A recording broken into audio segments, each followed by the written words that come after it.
Jaja, ano po yung panawagan po ninyo Ay. sa mga pulis?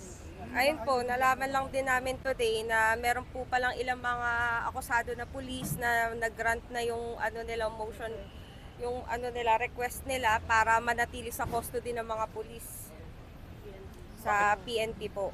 Bakit po ayaw niyo nun? Siyempre po magkakaroon po ng special treatment dapat ano sila malipat sa regular Regular jail. jail. Hindi sila dapat hindi sila binibigyan ng special treatment. Dapat doon lang sila din Anong panawagan niyo sa PNP chief po?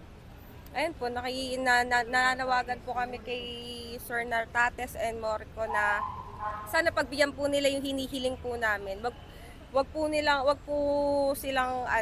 nilang ibigay lahat ng simpatsya para po doon sa mga pulis na alam po naman natin na merong kinalaman sa kaso namin.